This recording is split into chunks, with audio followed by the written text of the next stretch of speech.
의대 정원 확대 방안이 추진되고 있는 가장 큰 이유는 바로 우리나라 의사 수가 턱없이 부족하다는 점 때문일 텐데요. 특히 응급의학과나 소아과 등 필수 의료 분야는 의사들의 기피 현상까지 더해지면서 문제가 더 심각합니다. 이어서 김혜연 기자가 보도합니다. 지난 5월 후진하던 차에 치인 70대 남성. 10군데 넘는 병원을 전전하다 결국 구급차에서 숨을 거뒀습니다. 이른바 이런 응급실 뺑뺑이 사건이 이어지고 있는 건 응급실 의사가 부족하기 때문입니다.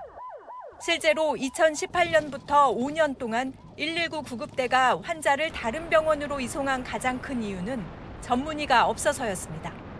소아청소년과 역시 진료 대란을 겪기는 마찬가지입니다. 올해 상반기 소아과 전공의 확보율은 20%, 대학병원의 76%는 소아과 전공의를 한 명도 확보하지 못한 겁니다. 병리과나 흉부외과, 산부인과 등도 모두 전공의가 부족합니다. 수입이 보장되는 피부과나 안과, 성형외과가 몇 년째 전공의를 100% 확보한 것과 상반됩니다.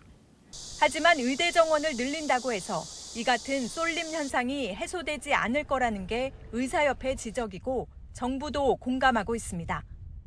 의대 정원 확대 자체만으로 저 문제가 단기간에 해결될 거라고 생각지는 않고요. 정책 패키지가 뒷받침되어야 된다고 생각이 듭니다. 이에 따라 정부는 필수 의료에 국한해 의료 수가를 인상하는 방안을 검토하고 있는 걸로 전해졌습니다. 하지만 수가 인상은 미봉책에 불과할 뿐 의사들을 일정 기간이라도 필수 의료 분야에 남게 해줄 시스템이 필요하다는 지적입니다.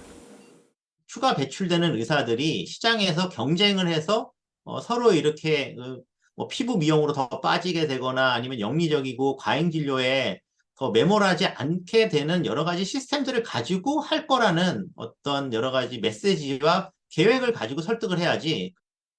일단 정부가 이번 주 발표할 필수 지역의료 공백 해소를 위한 대책이 주목되는 이유도 여기 있습니다. YTN 김혜은입니다.